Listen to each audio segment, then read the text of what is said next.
Was this the week we tried to make science great again? Our story begins over 300,000 years ago, in a world where only the brave, resourceful, and lucky survived. When I think about the risk involved, it is just astonishing. But our past is far more extraordinary than you could ever imagine, because we were not the only human species. A trailer for Human, the new BBC series hosted by Ella Al-Shamahi, which was on telly this week. Jamie, what's the story? She's really nailed that voiceover voice. Do you not think? She's got it, yeah. I was listening, I mean, as a professional, I know that takes a lot of work. She was really stretching her mouth to get the drama across. It was good, yeah, it was good stuff. I was there. I was with her. She was working with the soundtrack, certainly. She has been in the news this week, not only for her new series, Human, but because she did an interview with the Sunday Times where she said, and I quote, "We do have to be a little bit honest and say that to many, it seems like left-leaning atheists have a monopoly on science." Sort of like her. Yeah, she was describing herself as very, very woke, I think was the description, or pretty wokey or something. Some sort of wokey thing. Yeah, I mean, she's from a Muslim background, but she describes herself as progressive and questioning. Yes, this kind of prompted a bit of a aha moment from people who write for The Spectator and Spiked, etc. One of them described it as a rare admission of a well-known development, and they confirm what many have come to recognise, that science as presented to the public has taken a decidedly left-wing turn in recent years, and in many cases has been contaminated by hyper-liberal ideology. Okay, so we all know the kind of woke on college campus debate, right? And I'm sure that there is evidence of that, where people have felt that their views have been clamped down, etc. But where is the evidence that actual scientific research is skewing left? What do people put forward as examples of that? I think what sprung to my mind for this story was the example in September 2024 when the Office for National Statistics downgraded data from the census for the first time in its 100-year plus history. They spent years ignoring advice and warnings about how to gain accurate data on biological sex and the transgender population. They asked such confusing questions on gender identity that it rendered the findings completely meaningless. It transpired that a sizable number of people picked up as trans weren't, and it asked really crazy questions, and it also put trans people's health at risk, because it meant that their health records that recorded their birth sex differently to what it was meant that they were not called for sex-specific cancer screenings. So that research cost £1 billion of taxpayer money and was completely useless. That scientific data completely useless because of. Wait, how is that scientific data? Is the ONS the ONS isn't a scientific body, is it? I mean, what's that got to do with scientists? But it's collecting data and statistics, which is going to inform health in this country, right? That's in the realm of science. Sure, but that's nothing to do with scientists, right? That's statisticians. Yeah, that's nothing to do with scientists. That's nothing to do with scientists? I don't see how. No, the ONS is not their data sets. It's indicative of the way that we're going about accumulating data and statistics that is going to potentially inform a whole range of scientific things and health concerns being completely rendered useless because of a left-wing political bias on it. What are the things that aren't getting researched, if this is true? I think that's one of the main issues with this argument, is that obviously science and research should be apolitical. And if your science doesn't fit the ideology, then you're kind of doing it the wrong way round, right? Everyone is going into science. The whole point of it is that it's data, and you're going into science, saying this is the case. This is what's happened. I guess the point that John Arne Rottingen, who is the Wellcome chief executive, he said that the science community had a responsibility to demonstrate why research matters to people who are not politically left-leaning. So there could be an argument in terms of science communication.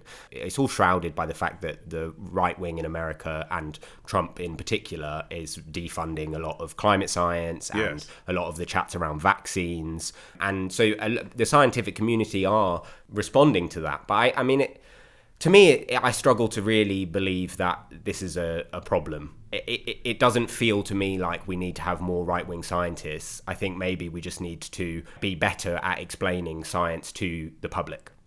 I mean, is it scientists or is it academics, I wonder, as well? She's looking around and saying, oh, look, everyone in science is left-wing. I mean, a lot of people on college campuses, full stop. Yeah, studies have shown that university graduates are more likely to be more culturally liberal and more likely to be in favour of sort of left-wing policies like migration. And as well, they will more likely have more right-wing economic attitudes, which I think is very interesting. But if we take as the premise that university-educated people, there is a correlation between higher education and liberal values, slightly more left-wing social values and slightly more right-wing economic values, then obviously then it stands to reason that a body like with scientists, for example, who are typically university or higher educated graduates, that would tend to skew more liberal anyway, which means that introducing right-wing scientists just to sort of fill a quota or to make a point would be an example of false balance that's not representative. It's also fair to say, I think, that the right wing in particular in the US has consistently and increasingly aligned itself with views that are broadly not accepted by scientists, like climate change denial, like anti-vaccine sentiments. So in that sense, if the right wing in the US, for example, becomes increasingly less scientific or increasingly more repudiating what most scientists broadly agree on, such as climate change, then of course scientists are going to look as a body more left wing. But actually that's not necessarily fair to try and introduce more right-wing scientific attitudes into that, because that would be an example of false equivalence. I mean, it seems odd in a way to collect this data at all, since we're talking about data, Felicity, like the voting intentions of scientists. I mean, isn't the point that that wasn't ever discussed before? Like, 50 years ago, it was accepted that a broad range of people with diverse interests and beliefs would get involved in something like science. I feel like with science, like nothing in science is settled, and the only way we push forward scientific knowledge and understanding is through debate. And like, you can list all the massive scientific debates that we've had as humans, which have been a good thing. It's been good that we have disagreed on all sorts of things like the Big Bang Theory or continental drift, or I'm thinking of the 1860 Oxford evolution debate between Wilberforce and Huxley, which was a really famous one, going back to Copernicus and Galileo and all that sort of thing. That's what pushes science forward. So we always need a range of voices. It doesn't matter whether it's, like political voices or just that you disagree, or, based on the kind of the cultural norms of the time or whatever. Nothing is settled, and we need to keep on having these debates. We need to keep on putting forward new evidence that could disprove or cement an issue. The problem they have at the moment is that the left has stifled that debate because they've become so caught up in politics. I don't think they're necessarily going against right-wing scientists, but they are going against people who they disagree with. So like a really good example would be Kathleen Stock, who was hounded out of the University of Sussex for her beliefs on gender identity. And she is definitely not right-wing. And then also like the Canadian psychologist Jordan Peterson, he had an issue with Canadian laws around pronouns, and that's how he came to public awareness, and there has been a really, really big backlash against that. So I'm happy for there to be debate. There has to be debate, but you don't want these voices stifled. I don't think that most scientists would agree that Jordan Peterson is a kind of legitimate example of a scientific voice. He's a that's psychologist. Like saying that we should consider, that's like saying, I think that he has been broadly discredited among the academic, scientific and political community. So that's probably an example of the stifling that I'm talking about, right? A lot of people with views that are deemed unpalatable have been cancelled, right? And he's a psychologist, he's one of them. And I'm saying that we need more debate because a lot of these issues haven't been settled. But I suppose the point about people, rhetoricians, let's call them that, whether or not they're scientists, coming out and being so firm in their views, also, some people say, doesn't feel scientific in the first place. It's establishing your view over the data that you're collecting. One of the examples, and I think this is the whole debate really changed with COVID, right? And like the use of scientists front and center in those 5 p.m. press conferences in the UK. Like I was involved in putting together some of those press conferences, and the use of Jonathan Van Tam, Chris Whitty to defend government policy, heavily politicized scientists, people who for good or for ill didn't get involved in politics. But we took on board what they were saying, and by putting them front and centre in those press conferences, it tried to give a level of authenticity to what the government was putting forward as the policy. And once that happens, it's a Pandora's box, right? Every line that we gave to a minister had to begin with, "We are guided by the science," right? And just by using that as an example, that was a political decision.